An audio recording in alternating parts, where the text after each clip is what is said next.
আপনার মনে কখনো হতাশা কাজ করবে না, হতাশা বাঁধবে না, কারণ আপনার সাথে এক মহাশক্তিধরের কানেক্টিভিটি আছে। তিনি কে বলুন তো আওয়াজ করে?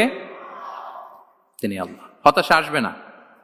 এই যে আমাদের জাতীয় জীবনের এখন সবচাইতে বড় বড় সমস্যাগুলোর যদি আমরা লিস্ট করি, একটা বড় সমস্যা হচ্ছে ডিপ্রেশন, তাই না? আমরা ডিপ্রেশনে ভুগি না? আপনাদের ডিপ্রেশন হয় কখনো? আচ্ছা, ডিপ্রেশন কাকে বলে আগে বলে। ডিপ্রেশন হচ্ছে আপনার আর আপনার রবের মাঝে যে দূরত্ব, এটার নাম ডিপ্রেশন। আই রিপিট, আমার আর আমার রবের মাঝে যে গ্যাপ, আমাদের সম্পর্কের যে দূরত্ব, এটার নাম কি? ডিপ্রেশন। আপনি যত আল্লাহর সাথে সম্পর্ক জোরদার করতে পারবেন, ডিপ্রেশন আপনার থেকে দৌড়ে পালাবে। এজন্য আমাদের বিশ্বাসীদের জীবনে কোনো ডিপ্রেশন নাই। আছে? আমাদের ডিকশনারিতে কোনো ডিপ্রেশন আছে বলেন তো?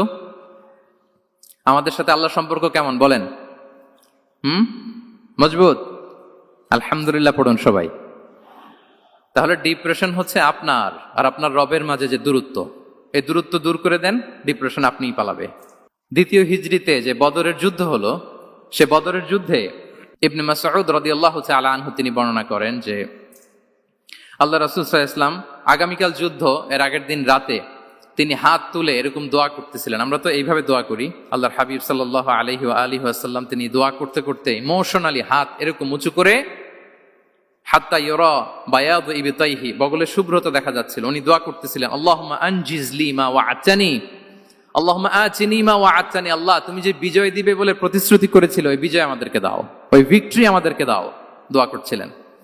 সাইয়েদনা আলী রাদিয়াল্লাহু তাআলা আনহু উনি বর্ণনা করছেন যে বদরের যুদ্ধের আগের রাতে আমরা সবাই ঘুমোচ্ছিলাম, কিন্তু রাসূল সাল্লাল্লাহু আলাইহি ওয়াসাল্লামকে দেখলাম যে না, উনি হাত তুলে শুধু আল্লাহর কাছে কান্না করছেন, দোয়া করছেন।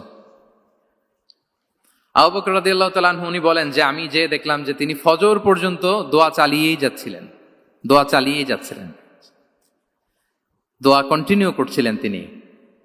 এবং দোয়া করতে করতে রাসূল সাল্লাল্লাহু আলাইহি ওয়াসাল্লাম এতটাই ইমোশনাল হয়ে গেলেন যে ওনার গায়ের চাদরটা নিচে পড়ে গেল।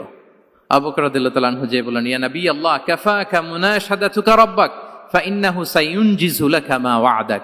হে নবী, যথেষ্ট, এনাফ ইজ এনাফ, অনেক হয়েছে নবী, আন্না, আর কাঁদতে হবে না, আপনার রব আপনাকে ভিক্টরি বা বিজয় দান করবে ইনশাআল্লাহ। তাহলে দেখেন, যুদ্ধের আগের রাতে সেনাপ্রধান কি করে? এই কৌশল ওই কৌশল, কোন দিক দিয়ে অ্যাটাক করা যাবে, ওয়ার স্ট্র্যাটেজি ঠিক করে, তার সাথে যারা আছে তাদের সাথে পরামর্শ করে। কিন্তু রাসূল সাল্লাল্লাহু আলাইহি ওয়াসাল্লাম সব কিছু সেট করে দিয়ে কার সাথে কানেক্টিভিটি গড়েছেন বলুন তো? আল্লাহর সাথে। This is called God centric mindset, Allah centric mindset.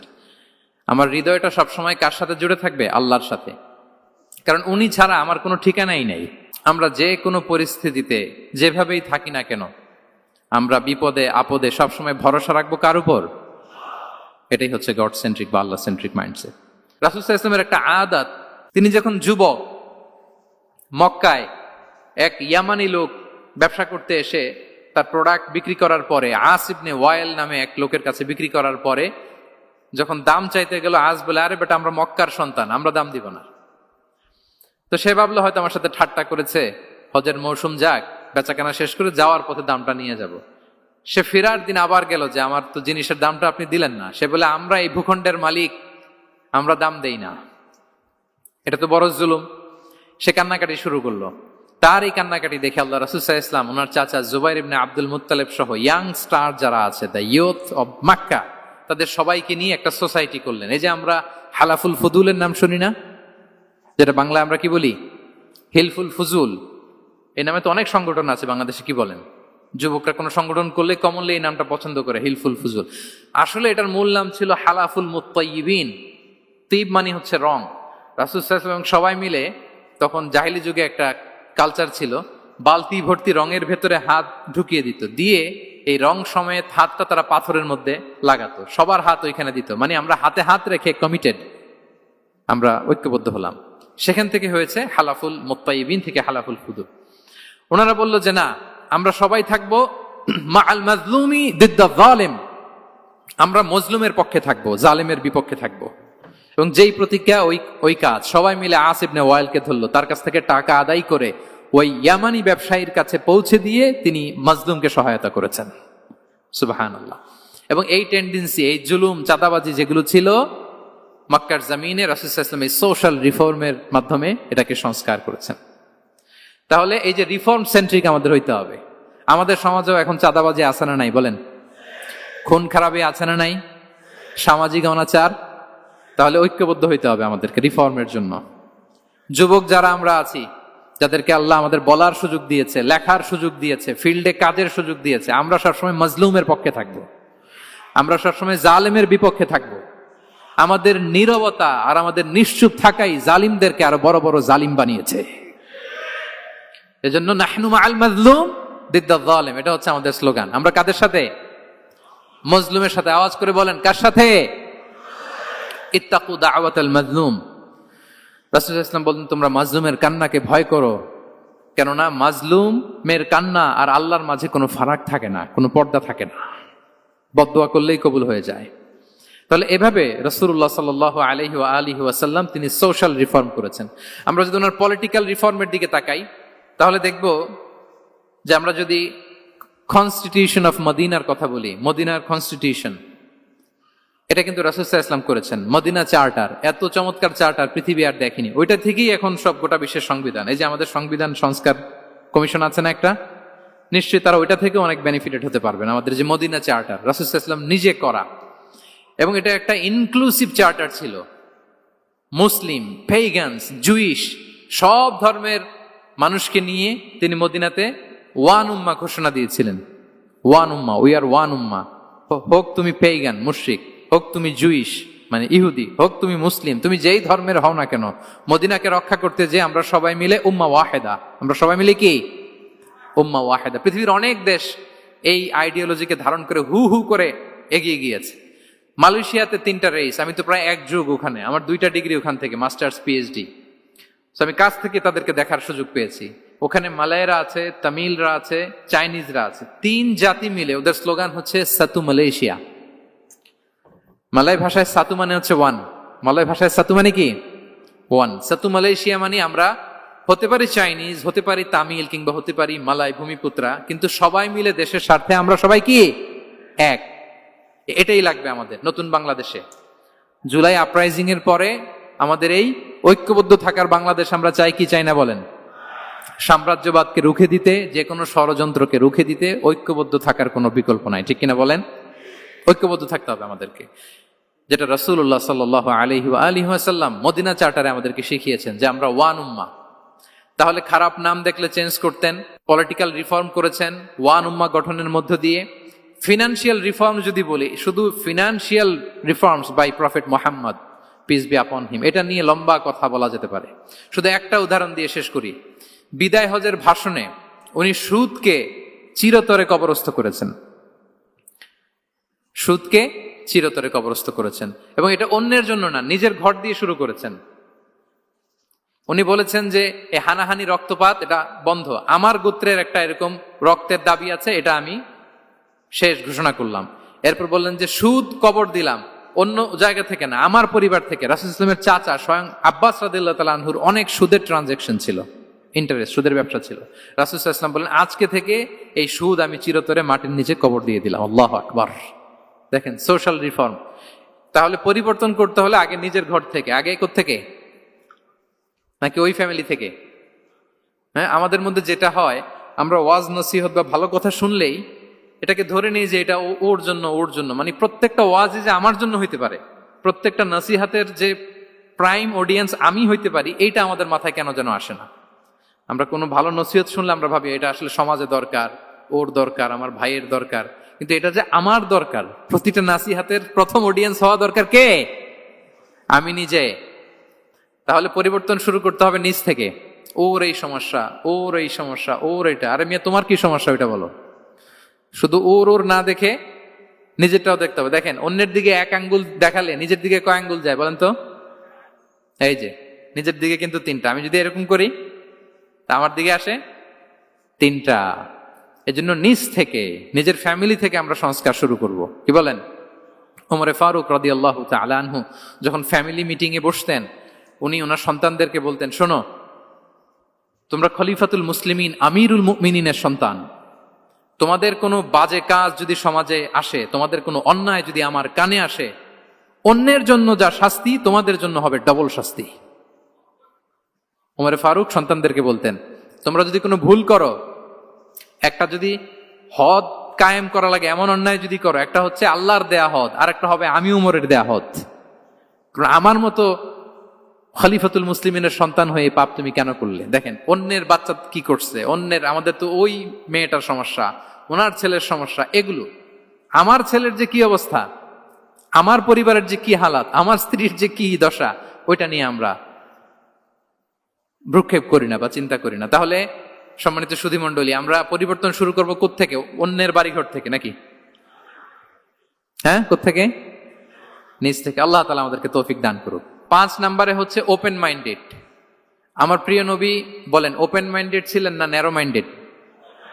সবাই বলবেন, গ্যালারির সবাই আওয়াজ করে, তিনি ওপেন মাইন্ডেড না ন্যারো মাইন্ডেড ছিলেন? রাসূলুল্লাহ সাল্লাল্লাহু আলাইহি ওয়া আলিহি ওয়াসাল্লাম ওপেন মাইন্ডেড ছিলেন। যে কেউ ওনাকে অ্যাপ্রোচ করতেন পারতেন easily, he was very approachable. ছোট বড় আবাল বৃদ্ধ বনিতা ওনার সাথে কথা বলতে স্বাচ্ছন্দ্য বোধ করতো, ভয় পেত না। এজন্য সিরাতের পরতে পরতে দেখবেন এক শিশু এসে প্রশ্ন করে, নারী এসে প্রশ্ন করে, বৃদ্ধ এসে প্রশ্ন করে, বন্ধু এসে প্রশ্ন করে, শত্রু এসে কনভারসেশন করে, সবাই এসে ওনার সাথে কথা বলতে পারতো। সুবহানাল্লাহ। এবং এগুলো উনি অ্যাকোমোডেট করতে পারতেন। কি করতে পারতেন? অ্যাকোমোডেট করতেন। ছোট্ট একটা উদাহরণ দেই, আসির আল হালাবিয়া থেকে নেয়া একটা বিখ্যাত সিরাতের গ্রন্থ। বদরের যুদ্ধে রাসূল সাল্লাল্লাহু আলাইহি ওয়াসাল্লাম বদরের মাঠে সেনা ক্যাম্প স্থাপন করলেন। কি ক্যাম্প? সেনা ক্যাম্প স্থাপন করলেন। আল হুবাব ইবনুল মুনজির রাদিয়াল্লাহু তাআলা আনহু এক সাহাবী, উনি বললেন, ইয়া রাসূলুল্লাহ, এই যে সেনা শিবির যে এখানে স্থাপন করলেন, এটা কি আপনার নিজের ইচ্ছায় না আল্লাহর আদেশে? দেখেন, সেনাপতিরে কোনো সাধারণ সৈনিক এই প্রশ্ন করতে পারে? করলে চাকরি থাকবে? কিন্তু রাসূল সাল্লাল্লাহু আলাইহি ওয়াসাল্লামের কাছে সাহস নিয়ে আল হুবাব ইবনুল মুনজির বলে, ইয়া রাসূলুল্লাহ, এই যে সেনা শিবির স্থাপন করলেন, এটা কি আপনার ইচ্ছায় নাকি এটা ওয়াহী? রাসূল সাল্লাল্লাহু আলাইহি ওয়াসাল্লাম বললেন, না, এটা ওয়াহী না, এটা ওয়াহী না, বাল হুয়া রায়ু ওয়াল হারবু ওয়াল মাকিদা, না, এটা যুদ্ধের কৌশল হিসেবে আমি করেছি। আল হুবাব ইবনুল মুনজির বললেন, ইয়া রাসূলুল্লাহ, তাহলে সঠিক জায়গায় সেনা ক্যাম্প স্থাপন হয় নাই। রাসূলের দিকে তাকিয়ে বলতেছেন যে আপনি যেখানে করছেন ওখানে ঠিক হয় না ইয়া রাসূলুল্লাহ, আপনি অভয় দিলে আমি বলতে পারি কোথায় ঠিক হবে।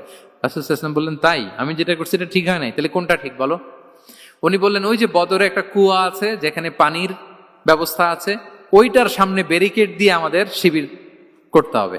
তাহলে আমরা বদরের কুয়া থেকে পানি খাইতে পারবো, সারাদিন পানি খাবো, আর কাফিররা যুদ্ধে তো মারা যাবে, পানির অভাবে মারা যাবে। সুবহানাল্লাহ পড়বেন না? রাসূল সাল্লাল্লাহু আলাইহি ওয়াসাল্লাম বললেন, আরে তাই তো, তুমি তো ঠিকই বলেছো, এভাবে তো আমি ভেবে দেখিনি। আবার তিনি অ্যানাউন্স করে দিলেন যে সেনা শিবির এখানে যেই তাবু টাঙানো হয়েছে এখান থেকে মুভ করে আল হুবাব যেখানে ইন্ডিকেট করেছে ঠিক ওই জায়গায় যে শিবির স্থাপন করো। তাহলে আওয়াজ করে বলুন, ওপেন মাইন্ডেড না ন্যারো মাইন্ডেড? আমরা অনেক সময় আমাদের অধীনস্থদের কথা শুনতে চাই না। অনেক সময় অধীনস্থদের মাথা থেকেও দারুণ দারুণ দুর্দান্ত আইডিয়া চলে আসতে পারে। ইগনোর করবেন না সব সময়, আপনি দেখবেন যে তার কাছ থেকে ভালো আইডিয়া এসছে কিনা। তাহলে রাসূল সাল্লাল্লাহু আলাইহি ওয়াসাল্লাম এটাকে ইগনোর না করে অ্যাকোমোডেট করলেন। সুবহানাল্লাহ। খন্দক যুদ্ধের কথা যদি দেখি, পরীক্ষা খননের অ্যাডভাইস কে দিয়েছিল? মক্কার কোন লোক?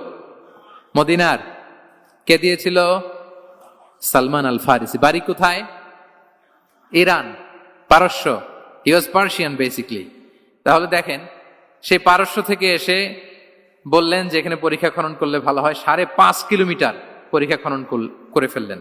4.5 মিটার প্রশস্ত, 3.5 মিটার হচ্ছে এটার ডেপথ। পুরো মদিনার সবাই মিলে এটা করে ফেললেন। তার মানে আমি সব বুঝি, আমি সব জানি, এই মেন্টালিটি থেকে আমাদের বেড়ে আসতে হবে। এটা হচ্ছে একটা ন্যারো মাইন্ডেড পার্সোনালিটির অধিকারী, যে আমি যেটা বলছি ওইটা, এটার পরে কোনো কথা নেই, এটা ভুল। বরং আমার টিমের মধ্যে থেকে যদি কোনো ভালো অপিনিয়ন আসে সেটা আমি রিভাইজ করব। কি বলেন, করা যাবে না? তাহলে ওপেন মাইন্ডেড পার্সোনালিটি ছিলেন রাসূলুল্লাহ সাল্লাল্লাহু আলাইহি ওয়াসাল্লাম। 6 নম্বর মাইন্ডসেট হচ্ছে এন্টারপ্রেনাল মাইন্ডসেট। এন্টারপ্রেনার, এখন তো এটা আপনারা সবাই খুব বেশি শোনেন, এন্টারপ্রেনারশিপ, এন্টারপ্রেনাল মাইন্ডসেট আসলে অনেক কিছুর সমন্বয় হয়। 1 নম্বর, যার প্রোঅ্যাক্টিভ অ্যাটিটিউড যাদের থাকে, solution focused, not problem focused. Problem সৃষ্টি হইলে ওইদিকে ফোকাস না করে কিভাবে সলিউশন করা যায় ওইদিকে ফোকাস করতেন। এরপর যে হিউম্যান রিসোর্সের ভালো ম্যানেজ করতে পারে, রিসোর্স কম কিন্তু to take the best out of this resource. অনেকে দেখবেন যে ছোট্ট জিনিসকে অর্গানাইজ করে এত সুন্দর প্রেজেন্টেশন করে, আবার অনেকের অনেক আছে কিন্তু সেটাকে প্রেজেন্ট করতে পারে না, এরকম আছে না নাই? রাসূল সাল্লাল্লাহু আলাইহি ওয়াসাল্লাম অল্প রিসোর্স দিয়ে অনেক বড় কিছু অ্যারেঞ্জ করতে পারতেন। সুবহানাল্লাহ। এবং he was a very good talent hunter. রাসূল সাল্লাল্লাহু আলাইহি ওয়াসাল্লাম একজন চৌকস ট্যালেন্ট হান্টার ছিলেন। He was a very good observer. সাহাবীদের কার কি ট্যালেন্ট এটা তিনি নোট করতেন। যার যে দক্ষতা তাকে তার ওই দক্ষতা দিয়ে ইসলামের সেবা করতে উৎসাহ দিতেন। যখনই কোনো প্রতিভাবান সাহাবীকে তিনি দেখেছেন, তিনি ইসলামের জন্য সেই প্রতিভাকে কাজে লাগানোর চেষ্টা করেছেন। একজনকে দিয়ে সবটা করেননি। আমাদের সমাজে এই একটা ভুল ধারণা আছে, আমরা অনেকে একজনের কাছ থেকে সব কামনা করি। একজন সব করতে পারে না, পারে? যারা পারেও কোনোটাই ভালোভাবে পারে না, সব পারে একটু একটু পারে। তো রাসূল সাল্লাল্লাহু আলাইহি ওয়াসাল্লাম ট্যালেন্ট হান্টার ছিলেন, যার যেখানে ট্যালেন্ট তাকে ওই কাজে লাগাতেন। বলেন তো খালিদ বিন ওয়ালিদ রাদিয়াল্লাহু তাআলা আনহুকে আল্লাহ রাসূল সাল্লাল্লাহু আলাইহি ওয়াসাল্লাম কি কাজে লাগিয়েছিলেন? অনেক পরে ইসলাম ধর্ম গ্রহণ করেছেন, কিন্তু যুদ্ধের অভিযানে পাঠিয়েছেন এবং পরবর্তীতে তিনি সেনাপ্রধান হয়েছিলেন মুসলিম ব্যাটালিয়নের। কারণ উনি ওয়ার স্ট্র্যাটেজি জানতেন। ওনার আক্রমণের কারণে তো উহুদের প্রান্তরে মুসলিমরা প্রায় নাস্তানাবুদ হওয়ার অবস্থা, তাই না? অনেক পরে আল্লাহ তাআলা ওনাকে ইসলামের জন্য কবুল করলেন। তাহলে উনি ওয়ার স্ট্র্যাটেজি জানতেন, ফলে রাসূল সাল্লাল্লাহু আলাইহি ওয়াসাল্লাম ওনাকে যুদ্ধের জন্য কাজে লাগিয়েছেন। তাহলে সবাইকে একটা দিলে হবে না, প্যারাসিটামল 3 বেলা সবার জন্য হবে নাকি যার যে রোগ সে অনুযায়ী প্রেসক্রিপশন? খালিদ বিন ওয়ালিদ রাদিয়াল্লাহু তাআলা আনহু তিনি সমরবিদ ছিলেন, রণকৌশলী। ওনাকে বানিয়েছেন সেনাপ্রধান। আওয়াজ করে বলুন, কি প্রধান? উনি সেনাপ্রধান হয়েছিলেন। আচ্ছা, আপনারা হাসান বিন সাবিত রাদিয়াল্লাহু তাআলা আনহুর নাম শুনেছেন নিশ্চয়ই। ওনাকেও তো